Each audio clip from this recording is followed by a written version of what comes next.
അവനവന്റേതായ ചില നിശ്ചിത താല്പര്യങ്ങളുണ്ടാവും, കാഴ്ചപ്പാടുകളുണ്ടാവും, വീക്ഷണങ്ങളുണ്ടാവും. അതനുസരിച്ച് അവർക്ക് പറയാനും പ്രചരിപ്പിക്കാനും ഒക്കെ അവകാശമുണ്ട് ഈ ലോകത്ത്. പക്ഷേ വിഷയങ്ങളിൽ ഇടപെട്ട് പറയുന്ന ആളുകൾ, പ്രത്യേകിച്ച് ഉസ്താദുമാർ, അതുഹിബ്ബൂന അൻ യുകദ്ദബ അല്ലാഹു വറസൂലുഹു, അവാമുന്നാസിനോട് പൊതുജനങ്ങളോട് പ്രതികരിക്കുമ്പോൾ പൊതുജനങ്ങളുടെ മനോഗതി എന്തൊക്കെയാണ്, അവരുടെ ഇൽമിന്റെ നിലവാരം എന്തൊക്കെയാണ്, അവരുടെ വീക്ഷണങ്ങൾ എന്തൊക്കെയാണ്, അവരുടെ ചുറ്റുപാടുകൾ എന്തൊക്കെയാണ്, ഇതൊക്കെ മനസ്സിലാക്കിക്കൊണ്ടാണ് ഒരു ദഅവത്ത് ചെയ്യേണ്ട ആൾ സംസാരിക്കേണ്ടതെന്ന്. ഇതൊന്നും അറിയാതെ കുറെ ആളുകൾ പ്രതികരിച്ചു കൊണ്ടിരിക്കുന്നുണ്ട്.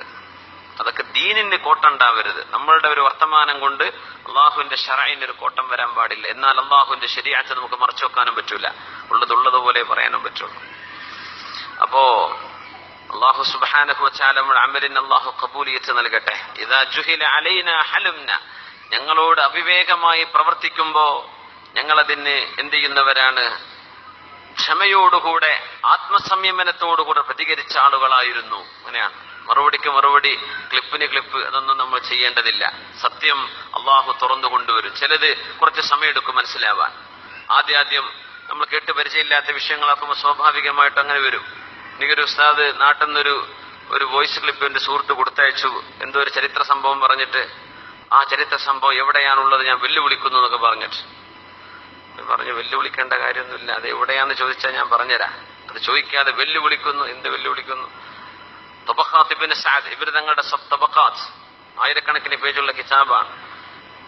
ഇബ്നു ഖല്ലിഖാന്റെ വഫയാത്തുൽ അയാൻ, ഈ രണ്ട് കിതാബ് എടുത്ത് നോക്കിയാൽ അതിലുണ്ട് ഞാൻ പറഞ്ഞ സംഭവം. എന്ത് ചെയ്യണ്ട? വെല്ലുവിളിക്കേണ്ട കാര്യമില്ലല്ലോ. ഒരു കാര്യം എന്തിനു വെല്ലുവിളിക്കണം? നമ്മൾ അറിയാത്തത് ലോകത്തില്ല എന്ന് പറയാൻ പാടില്ലല്ലോ. പിന്നെ ഞാനിവിടെ പറയുന്നത് അമാനത്താണ്. ഞാൻ എന്റെ വായനയിൽ, പഠനങ്ങളിൽ എത്രയോ സമയം നിങ്ങൾക്ക് വേണ്ടി ഞാൻ ഫോൺ വരെ ഇപ്പോൾ ഓഫാക്കാൻ തുടങ്ങിയിട്ടുണ്ട്. നിങ്ങൾക്കറിയാം. ആ സമയം നിങ്ങൾക്ക് ചെലവഴിക്കാനാണ് ഞാൻ ഓഫാക്കുന്നത്. എന്റെ കുടുംബത്തോട് പോലും എനിക്ക് വർത്താൻ പറഞ്ഞിരിക്കാൻ നേരമില്ല ഇപ്പോ. എന്തിന്? നമ്മൾ മുത്താലയ ചെയ്യണം. ഞാൻ പഠിച്ചാലേ നിങ്ങളെ പഠിപ്പിക്കാൻ പറ്റുള്ളൂ. അത്രയും നേരം ഒരാൾക്ക് ഒരു 10 മിനിറ്റ് കൊടുത്താൽ അടുത്ത ആളൊരു 10 മിനിറ്റ്, അങ്ങനെ എന്റെ സമയം തീരും. ആ സമയം മുഴുവൻ പൊതുജനങ്ങൾക്ക് മൊത്തം ഉപകാരപ്പെടണമെങ്കിൽ ഞാൻ അവിടെ ഇരുന്ന് പഠിക്കണം. അപ്പൊ നമുക്ക് ഫോൺ എടുക്കാൻ കഴിയില്ല. ഓരോരുത്തരോടും ആയിരക്കണക്കിന് ആൾ, ഒരാളെ വിളിക്കൂ, അത് കഴിഞ്ഞ് അടുത്ത ആൾ വിളിക്കും. ഇതൊക്കെ നോൺ സ്റ്റോപ്പ് കോളുകളാണ്. 100, 150, 200 കോളൊക്കെ വന്ന സമയം ഉണ്ടായിരുന്നു. ഹാൻഡിൽ ചെയ്യാൻ പറ്റാതെയായി. പിന്നെ അതുകൊണ്ടാണ് നിങ്ങൾ ഉറപ്പ് വിചാരിക്കരുത്. നിങ്ങൾക്ക് വേണ്ടിയാണ് ആ സമയം ഞാൻ മാറ്റിവെക്കുന്നത്. കാരണം നിങ്ങളോടൊരു വിഷയം പറയണമെങ്കിൽ ഞാൻ ആ വിഷയം പഠിക്കണം. ഇതൊരു അമാനത്താണ്. എനിക്കറിയാം ഞാൻ പറയുന്നതിന്റെ ആശയം എന്താണ്, ഞാൻ ആരോടാ സംസാരിക്കുന്നത്. ഇതൊന്നും മനസ്സിലാക്കാതെ ഒരു കൂട്ടം ആളുകൾ, അവർക്ക് മാത്രമേ കാര്യം മനസ്സിലായിട്ടുള്ളൂ. കിതാബ് തുഹ്ഫ എന്നാണ് പറഞ്ഞിട്ട് ഇറങ്ങിയാൽ ഇതേ കിതാബ്, അത് മാത്രം, അതിനപ്പുറത്തേക്ക് ലോകത്ത് ഒരു ഇൽമും ആർക്കും ഒന്നും പറയാൻ പാടില്ല എന്നൊക്കെയുള്ള രീതിയിൽ വെറുതെ തെറ്റിദ്ധാരണകൾ ഉണ്ടാക്കുന്ന ഒരവസ്ഥകളൊന്നും ഉണ്ടാവരുത് എന്ന് മാത്രം പറയുകയാണ്. കാരണം അള്ളാഹുവിന്റെ ശരീഅത്ത് അപാരമാണ്. നമ്മൾ ആരും അതിനെ പിടിച്ചു കെട്ടിയിട്ട് കാര്യമില്ല. അള്ളാഹുവിന്റെ ശരീഅത്ത് അള്ളാഹു തആല അത് പൂർത്തിയാക്കിക്കൊണ്ടിരിക്കും. നമ്മളല്ലെങ്കിൽ മറ്റൊരാളെ കൊണ്ട് അള്ളാഹു അത് ചെയ്തുകൊണ്ടിരിക്കും. നമ്മളൊക്കെയും ദീനിന്റെ ഖാദിമീങ്ങളായി ജീവിക്കാൻ ആഗ്രഹിക്കുകയാണ്. അപ്പൊ പൊതുജനങ്ങളെ തെറ്റിദ്ധരിപ്പിക്കുന്ന രീതിയിൽ ഉള്ള പരാമർശങ്ങൾ, അങ്ങനെയാണെങ്കിൽ നമ്മുടെ ഫിഖഹിന്റെ കിതാബുകളൊക്കെ എടുത്ത് നോക്കിയാൽ എത്രയാണ് ആലിമീങ്ങളുടെ അഭിപ്രായങ്ങൾ. 4 മദ്ഹബിന്റെ ഇമാമിങ്ങൾ. നിങ്ങളിപ്പോ ഒരുപക്ഷെ ഇവിടുത്തെ ഔഖാഫിന്റെ ആലിമീങ്ങളോടൊന്ന് എഴുതി ചോദിച്ചു നോക്കൂ, നായ തൊട്ടാ കഴുകണമെന്ന് ചോദിച്ചു നോക്കൂ. കഴുകണ്ട, ലൈസ ബിനജസിൻ, നജസ് പോലുമല്ല എന്ന ഫത്വ തരൂര്. അങ്ങനെ അഭിപ്രായമുണ്ട്. ബാക്കിയൊക്കെ തെറ്റാണ്, ഇത് മാത്രമേ ഉള്ളൂ. അങ്ങനെയല്ല. നമ്മൾ ഓരോ വിഷയവും ഈ പൊതുജനങ്ങളോട് പറയുന്നവരോടാണ് ഞാൻ പറയുന്നത്. ഇതൊക്കെ ക്ലിപ്പാക്കി വിടാൻ ആർക്കും വലിയ പണിയൊന്നുമില്ല. അതിന് ആർക്കും ചെയ്യാം. കിതാബിന്റെ ഇബാറത്ത് എന്ന് പറഞ്ഞ് അതൊന്നല്ല വിഷയം. നമ്മൾ ഉദ്ഉ ഇലാ സബീലി റബ്ബിക ബിൽ ഹിക്മതി വൽ മൗഇദത്തിൽ ഹസന, അള്ളാഹുവിന്റെ ദീനിലേക്ക് ആളുകളെ ക്ഷണിക്കുന്നത് ഹിക്മത്തോടുകൂടെയാണ്. നമുക്കിടയിൽ ഫിത്ന ഉണ്ടാക്കുക. ഇതിനപ്പുറം നിൽക്കുന്ന നമ്മുടെ ഔട്ട്സൈഡുള്ള കമ്മ്യൂണിറ്റി, നമ്മുടെ മതേതര സമുദായങ്ങൾ വേറുണ്ട്. നമ്മുടെ ഉമ്മത്തിനോട് പറയുന്ന വിഷയങ്ങൾ ഒരു ഹിന്ദു വിശ്വാസി കേൾക്കുമ്പോൾ ഇന്നിപ്പോ വലിയ ഒച്ചപ്പാടും ബഹളമൊക്കെ നടന്നുകൊണ്ടിരിക്കുന്നുണ്ട് ചാനലിൽ. നമുക്ക് കിഡ്നി ദാനം ചെയ്യാൻ പറ്റുമോ ഇല്ലയോ? നമുക്ക് പറ്റൂല എന്നാണ് അതിന്റെ അഭിപ്രായം. സ്വീകരിക്കാൻ പറ്റുമോ? പറ്റുന്നതാണ്. പക്ഷെ ഇതൊരു അവിശ്വാസിയായ ആൾ കേൾക്കുമ്പോൾ അദ്ദേഹത്തിന് വലിയ പരിഹാസ്യമായി തോന്നും. സ്വാഭാവികമാണ്. തരക്കേടില്ലല്ലോ, നിങ്ങൾക്ക് വാങ്ങാൻ പറ്റുമല്ലേ, കൊടുക്കങ്ങളെ കൊണ്ട് പറ്റില്ലല്ലേ. പക്ഷെ അത് നമ്മുടെ നിയമം അങ്ങനെയാണ്. അള്ളാഹുവിന്റെ കലാമിന്റെ, അള്ളാഹുവിന്റെ ദീനിന്റെ അഹ്കാമുകൾ പറയാ എന്നല്ല, നമുക്കത് ഉണ്ടാക്കാൻ പാടില്ലല്ലോ, ഉള്ളതുപോലെ. എന്നാൽ കിഡ്നി ദാനം പറ്റുമോ, കണ്ണ് ദാനം ചെയ്യാൻ പറ്റുമോ എന്നതിലൊക്കെ ഒരുപാട് വിഷയങ്ങളുണ്ട്. ഞാനത് പറഞ്ഞ അതിലും വലിയ ഫിത്തന ഉണ്ടാക്കും നാട്ടിൽ. ഇതിനായിട്ട് നടക്കുന്ന ഒരു കൗമുണ്ട്. കാരണം ദീനിന്റെ വിഷയങ്ങൾ, ഫിഖഹിന്റെ മസലകൾ കാലാകാലങ്ങളിൽ ഉലമാ പഠിച്ചുകൊണ്ടിരിക്കുന്ന വിഷയമാണ്. അങ്ങനെ അള്ളാഹുവിന്റെ ദീന് ജാമിദായി പോവില്ലേ? പുതിയ പുതിയ എന്തെല്ലാം വിഷയങ്ങൾ ലോകത്ത് വരുന്നുണ്ട്. അതൊന്നും പറയാൻ പറ്റൂല, ഞങ്ങളാ കേട്ടുപോകുന്നതല്ല, അതിന്റെ അപ്പുറത്തേക്ക് ദീനില്ല എന്ന് മനസ്സിലാക്കുന്ന ഒരു തരം പ്രയാസം നമ്മുടെ നാടുകളിലൊക്കെ ഉണ്ട്. അത് ഞാൻ മനസ്സിലാക്കിക്കൊണ്ട് തന്നെയാണ് കാര്യങ്ങൾ പറയാറുള്ളത്. ഒരു ട്രാൻസ്ഫോർമേഷൻ പീരീഡാണ്. ചില സ്ട്രഗ്ലിംഗ് ഉണ്ടാവും, അതിനുപോലെ ഒച്ചപ്പാടുകളും ഉള്ളിൽ നിന്നും പുറത്തുനിന്നും ഒക്കെ ഉണ്ടാവും, സ്വാഭാവികമാണ്. പക്ഷേ അള്ളാഹുവിന്റെ ദീൻ അപാരമല്ലേ? ആ ഒരു വിഷയത്തെ സംബന്ധിച്ചാണ് ഇപ്പൊ ഒരു ചർച്ച നടന്നുകൊണ്ടിരിക്കുന്നതെന്ന് ഞാൻ ഇപ്പൊ കേട്ടു. സുഹൃത്തുക്കളൊക്കെ പറഞ്ഞു, ഇങ്ങനെ ഒരു ചാനലിൽ വലിയ ചർച്ചയും ഒച്ചപ്പാടൊക്കെ നടന്നുകൊണ്ടിരിക്കുകയാണ്. അത് വർഗീയതയാണെന്ന് പറയും. ഏതൊരു സുഹൃത്ത് നമ്മുടെ ഒരു റൂമിൽ എത്രയും ഒരുപാട് കൊല്ലം ഒരുമിച്ച് താമസിക്കുമ്പോൾ അവർക്ക് ഇസ്ലാം മനസ്സിലാക്കി കൊടുക്കാൻ നമ്മളെ കൊണ്ടായില്ലല്ലോ എന്നൊരു ചർച്ച വരുമ്പോ എല്ലാരും മതം മാറ്റാണോ എന്ന് ചോദിച്ചൊരു സുഹൃത്ത് അദ്ദേഹത്തിന്റെ കമന്റ് ഒക്കെ കണ്ടു. മാഷാ അല്ലാഹ്, അദ്ദേഹം ഇന്നമൽ അഅ്മാലു ബിന്നിയ്യാത്ത് പറഞ്ഞ ഹദീസൊക്കെ മുമ്പ് പറയണ്ടതില് അതൊക്കെ നല്ല തന്നെയാണ്. പക്ഷെ ഉദ്ഉ ഇലാ സബീലി റബ്ബിക ബിൽ ഹിക്മതി വൽ മൗഇദത്തിൽ ഹസന, പരിശുദ്ധ ഖുർആനിൽ അങ്ങനെ ഒരു ആയത്ത് കൂടെ ഉണ്ട് എന്ന സുഹൃത്ത് മനസ്സിലാക്കിയ വിഷയം തീരും. മുസ്ലിമായ ആള് ഇസ്ലാമിലേക്ക് ആളെ കൂട്ടാനല്ല, നമ്മൾ ഇഷ്ടംപോലെ ആൾക്കാരുണ്ട്. പക്ഷേ സത്യമായ പരമമായ ഒരു യാഥാർത്ഥ്യം നമ്മുടെ കയ്യിലുണ്ടായിരിക്കെ അതൊരാൾക്ക് അറിയിച്ചു കൊടുക്കേണ്ട ബാധ്യത നമുക്കുണ്ട്, മുസ്ലിമീങ്ങൾക്കുണ്ട്. ഒരു സ്വീകരിക്കട്ടെ സ്വീകരിക്കാതിരിക്കട്ടെ, ഒരിങ്ങോട്ടും പറഞ്ഞു തന്നോട്ടെ, അവരവരുടെ മതം പ്രചരിപ്പിച്ചോട്ടെ. മതേതര രാജ്യം എന്ന നിലയിൽ ഭാരതത്തിന്റെ കാഴ്ചപ്പാടുകൾ നോക്കിക്കഴിഞ്ഞാൽ ഓരോരുത്തർക്കും അവനവന്റെ മതസ്വാതന്ത്ര്യങ്ങളുണ്ട്. അതിലൊന്നും ആർക്കും എന്തില്ല, ഒരു എതിർപ്പില്ല. പക്ഷെ മുസ്ലിം അവന്റെ മതം മറ്റുള്ളവർക്ക് പറഞ്ഞു കൊടുക്കൽ അവന്റെ ബാധ്യതയാണ്. അത് മതം മാറ്റാനോ ആളെ കൂട്ടാനോ അല്ല. മുസ്ലിമീങ്ങളായുകൾ സ്വയം നന്നാവേണ്ടവരാണ്, മറ്റുള്ളവർക്ക് ഈ നന്മ എത്തിച്ചു കൊടുക്കേണ്ടവരുമാണ്. ഈ രണ്ട് ബാധ്യതകൾക്കിടയിലാണ് മുസ്ലിമീങ്ങൾ ജീവിക്കുന്നത്. അപ്പൊ നമുക്ക് വലിയ ഉത്തരവാദിത്വമുണ്ട്. നമ്മുടെ ജീവിത നിലപാടുകൾ, നമ്മുടെ കാഴ്ചപ്പാടുകൾ, നമ്മുടെ ജീവിത രീതി, ഇതൊക്കെ മറ്റുള്ള ആളുകൾ വീക്ഷിച്ചു കൊണ്ടിരിക്കുന്നുണ്ട്. ഒരൽപ്പം ഇപ്പൊ ഫിത്നന്റെ ആളുകളാണെങ്കിൽ തന്നെയും അവർ ഓരോരോ വാദം കേൾക്കുന്നുണ്ട്. അൽഹംദുലില്ലാഹ്, അത് റാഹത്താണ്. ആ കേട്ടത്തിൽ നല്ലത് സ്വീകരിച്ചൂടെ? وأما الذين في قلوبهم زيغ فيتبعون ما تشابه منه ابتغاء الفتنة وابتغاء تأويله.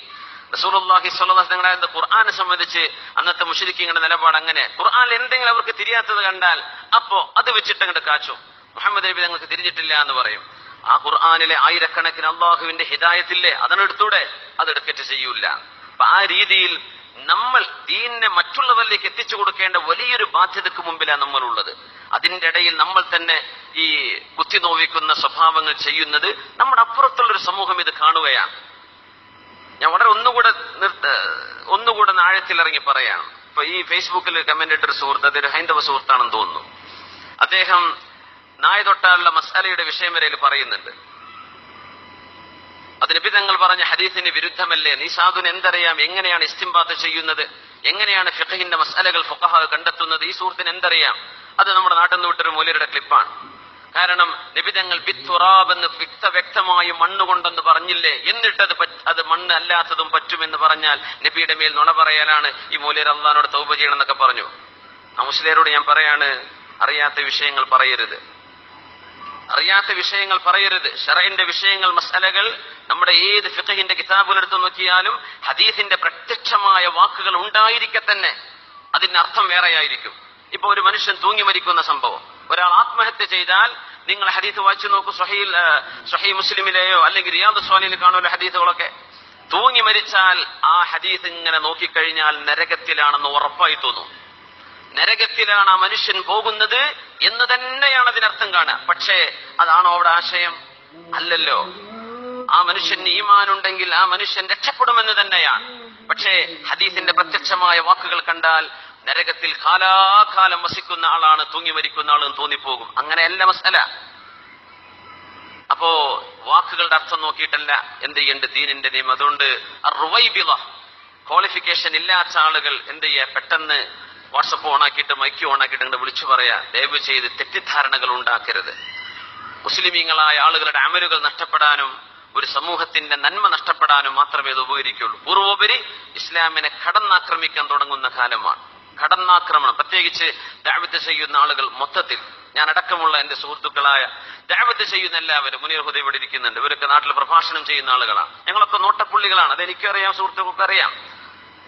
നോട്ടപ്പുള്ളികൾ എന്ന് പറഞ്ഞാൽ ശരിക്കും അങ്ങനെയാണ്. കാരണം നമ്മുടെ സമുദായം, നമ്മുടെ നാട്ടിലുള്ള രഹസ്യ വിഭാഗങ്ങളൊക്കെയും ആ രീതിയിൽ നോട്ട് ചെയ്തുകൊണ്ടിരിക്കുന്നുണ്ട്. അവര് നിങ്ങൾ വാത് കേൾക്കുന്നതിലേറെ എന്റെ വാത് അവർ കേൾക്കുന്നുണ്ടെന്ന് എനിക്കറിയാം. അതിൽപ്പെട്ട ഒരു സീനിയർ ഓഫീസർ എന്നെ വിളിച്ച് സംസാരിച്ചിട്ട് പോലുണ്ട് ആ വിഷയം. പക്ഷേ ഇതൊക്കെ അറിഞ്ഞുകൊണ്ടാണ് നമ്മൾ ഈ പ്രവർത്തനം ചെയ്യുന്നത്. അതിനെന്ത് ചെയ്യരുത്? കൂടെയുള്ള ആളുകൾ ദുൽമ ചെയ്യരുത്. നിങ്ങൾ മിണ്ടാതിരുന്നാൽ മാത്രം മതി. മനസ്സിലാവാത്ത വിഷയം എന്താണ് അതിന്റെ വിശദീകരണം എന്ന് ചോദിക്കാം എന്നല്ലാതെ ഞങ്ങൾ കേട്ടതിനപ്പുറം ബാക്കിയൊക്കെ ലോകത്ത് തെറ്റാണ്, ഇത് എവിടുന്ന് കിട്ടിയതാണ്. എത്രയെല്ലാം ആലിമീങ്ങളുണ്ട് ലോകത്ത്. ആധുനിക ആലിം എന്ന് പറയുമ്പോഴേക്കും മദ്ഹബില്ലാത്തവർ എങ്ങനെ മനസ്സിലാക്കി? മദ്ഹബുള്ള ആലിമീങ്ങൾ, മദ്ഹബ് അംഗീകരിക്കുന്ന ആലിമീങ്ങൾ, അഹ്ലുസുന്ന വൽ ജമാഅത്തിന്റെ ഉലമാ ലോകത്ത് എല്ലാ കാലത്തുമില്ല, ഇപ്പോഴുണ്ടല്ലോ. എത്ര സൂക്ഷ്മതയുള്ള ആലിമീങ്ങളുണ്ട്. ഇപ്പൊ നമ്മൾ നമ്മുടെ ചുറ്റുവട്ടത്ത് കാണുന്ന 4 ആള് മാത്രമേ ഉള്ളൂ, അതിനപ്പുറത്ത് ആർക്കും ഒന്നും തിരിയില്ല. അങ്ങനെ ചിന്തിക്കല്ലേ. അള്ളാഹുവിന്റെ ദീൻ വലുത്. അങ്ങനെ വന്നാൽ നമ്മുടെ കേരളത്തിലെ ഇട്ടാവട്ടത്തുള്ള 4 ആളുടെ ജുമുഅ മാത്രമേ അള്ളാഹ് സ്വീകരിക്കുന്നുള്ളൂ. അവരുടെ നിസ്കാരമേ അള്ളാഹ്ക്ക് വേണ്ടതുള്ളൂ. ലോകത്തുള്ള എല്ലാവരുടെ നിസ്കാരവും ബാത്തിലാന്ന് പറയേണ്ടി വരും. ലാ തജ്തമിഉ ഉമ്മത്തി അലാ ളലാല, അങ്ങനെ പറഞ്ഞുകൂടാ. അതൊക്കെ സങ്കുചിതമായ ചിന്താഗതികളാണ്. 4 മദ്ഹബിന്റെ വ്യത്യസ്തമായ അഭിപ്രായങ്ങൾ മനസ്സിലാക്കാനും ഉൾക്കൊള്ളാനും കഴിയുന്നവരാണ് മുസ്ലിമീങ്ങൾ. 7 പ്രാവശ്യം കഴുകണമെന്ന് ഇമാമുന ശാഫിഈ തങ്ങൾ പറയുന്ന അതേസമയം നജസ് പോലുമല്ല, കഴുകേണ്ടതില്ല എന്ന് അഭിപ്രായമുള്ള ആലിമീങ്ങളുണ്ട്, മദ്ഹബിന്റെ ഇമാമിങ്ങളുണ്ട്. ഇതൊക്കെ മുഅ്മിനീങ്ങളായ മനുഷ്യന്മാർക്ക് ഉൾക്കൊള്ളാൻ കഴിയും, ഫിത്നക്കാർക്ക് ഉൾക്കൊള്ളാൻ കഴിയില്ല. അവരുടെ ലക്ഷ്യം മറ്റൊന്നാണ്. അതുകൊണ്ട് ദയവ് ചെയ്ത് ഇത്തരം ദുരാരോപണങ്ങളിൽ വഞ്ചിതരായി പോവണ്ട. മനസ്സിനുള്ളിൽ ഹിദായത്ത് വേണമെന്നും രക്ഷപ്പെടണമെന്നും പരലോകം രക്ഷപ്പെട്ടു കിട്ടണം എന്നാഗ്രഹിച്ചുകൊണ്ടാണ് നമ്മൾ പ്രവർത്തിക്കേണ്ടത്. ഫിത്ന ഉണ്ടാക്കാൻ എത്ര എളുപ്പമാണ്. അതുകൊണ്ട് ഇനിയും ഒരുപാട് വിഷയങ്ങൾ വരും. ഞാൻ പറയാണ്, ഇനിയും ഇവർ കേട്ട് എന്തെങ്കിലും കേട്ട് നന്നായിക്കോട്ടെ എന്നാണ് എന്റെ ആഗ്രഹം. പക്ഷെ ഇത് ഫിത്നയ്ക്ക് വേണ്ടി മാത്രം കേട്ട് എന്ത് ചെയ്യാണ്? പ്രചരിപ്പിക്കാൻ. ഖൈറാണ്. അല്ലാഹു സുബ്ഹാനഹു വ തആല ഖൈർ ഉദ്ദേശിച്ചു എന്നാണ് ഞാൻ മനസ്സിലാക്കുന്നത്. ഒരു 60 വയസ്സ് കഴിഞ്ഞ ഒരു ക്രിസ്തീയ സഹോദരനെ എടുത്ത് കണ്ടു. ചാക്കോ എന്ന് പറഞ്ഞ അദ്ദേഹം ഒരു ബ്ലഡ് ക്യാൻസർ പേഷ്യന്റ് കൂടിയാണ്. അദ്ദേഹത്തെ കണ്ടപ്പം അവിചാരിതമായൊരു കണ്ടുമുട്ടൽ ഇവിടെ അബുദാബിയിൽ വെച്ചിട്ട്, തീർത്തും അവിചാരിതം, ഒരു അറേഞ്ച്ഡ് മീറ്റിംഗ് ഒന്നുമല്ല. എന്നാലും അദ്ദേഹം അവിടെ വന്നു. പോകുമ്പോ നിങ്ങൾ വാത് പറയുന്ന ആളല്ലേ എന്ന് ചോദിച്ചു. അതേന്ന് പറഞ്ഞു. ഞാൻ നിങ്ങളുടെ വാത് കേൾക്കാറുണ്ടെന്ന് പറഞ്ഞു, എന്റെ മൊബൈൽ ഉണ്ടെന്ന് പറഞ്ഞു. സുബ്ഹാനല്ലാഹ്. അപ്പൊ അമുസ്ലിമീങ്ങളായ ആളുകൾ നമുക്ക് ചുറ്റുമുണ്ട്. നമ്മൾ ഈ പല്ലുകുത്തി മണക്കുമ്പോഴേ അമുസ്ലിമീങ്ങളായ ആളുകൾ ഇസ്ലാമിനെ പറ്റി തെറ്റിദ്ധരിക്കാൻ ഇടയാവും നമ്മൾ ഈ വിവരക്കേട് വിളിച്ചു പറയുമ്പോ. അതുകൊണ്ട് ഓരോരുത്തരും അള്ളാഹുവിന്റെ ദീനിന്റെ മസ്ലഹത്ത് ഉദ്ദേശിച്ചിട്ട്, അള്ളാഹിന്റെ ദീനിന്റെ മസ്ലഹത്ത്, സംഘടനകളോ പാർട്ടികളോ വ്യക്തി താല്പര്യങ്ങളോ അല്ല, അള്ളാഹുവിന്റെ ദീനാണ് ഇവിടെ വലുത്. അത് വിചാരിച്ചുകൊണ്ടെങ്കിലും ഫിത്നകൾ ഉണ്ടാക്കാതെ, അത്തരം ക്ലിപ്പുകൾ ഉണ്ടാക്കാതെ, ജനങ്ങളെ തെറ്റിദ്ധരിപ്പിക്കാതെ മിണ്ടാതിരുന്നാൽ മതി. എന്നാൽ തന്നെ അള്ളാഹു നിങ്ങൾക്ക് കൂലി തരും. മിണ്ടാതിരുന്നാൽ മതി. നിങ്ങൾ തെറ്റുതിരുത്തിക്കോളൂ. അൽഹംദുലില്ലാഹ്. എത്രയോ ആലിമീങ്ങളായ ആളുകൾ ഇടപെടുമ്പോ, ഈ വിഷയം ചർച്ചകൾ വരുമ്പോ ഒരുപാട് ആഴത്തിൽ ഈ വിഷയം പഠിക്കാൻ അത് സഹായകമാകുന്നുണ്ട്. വലിയ ഖൈറാണ്. റഹിമല്ലാഹു റഅൻ അഹദാ ഇലയ്യ ഉയൂബി. ഒരു വ്യക്തി എന്ന നിലയിൽ നമ്മൾ തെറ്റ് ചെയ്യൂല, തെറ്റുപറ്റൂല എന്നല്ല, തെറ്റുപറ്റും, എമ്പാടും പറ്റും. മനുഷ്യർക്ക് മുഴുവനും തെറ്റുപറ്റും. പക്ഷേ ഞങ്ങൾ അറിയാത്തതും ഞാൻ കേൾക്കാത്തതും ഞാൻ ഇതുവരെ കണ്ടു പരിചയമില്ലാത്തതും അത് മുഴുവൻ തെറ്റാണ് അങ്ങനെ പറയല്ലേ. അങ്ങനെയാണെങ്കിൽ ലോകത്തെ എല്ലാ കിതാബുകളും ഓതിയിട്ട് അത് പറയാൻ പാടുള്ളൂ. ഞാൻ ഓതിയ കിതാബിലില്ലാന്നേ മിനിമം പറയാവൂ. അല്ലെങ്കിൽ നമ്മുടെ മദ്ഹബിലെ ഇമാമിയങ്ങൾക്ക് ഇങ്ങനെ അഭിപ്രായം, അങ്ങനെ പറയാം. ഞാൻ കണ്ടിടത്തോളം അങ്ങനെയാണ് എന്നല്ലാതെ ലോകത്ത് ഇതില്ല എന്ന് പറയണമെങ്കിൽ അൽ അഹത്തു ബിഇൽമിൽ കുല്ലി, ലോകത്തെ എല്ലാ ഇൽമും നിങ്ങളുടെ കയ്യിലുണ്ടോ?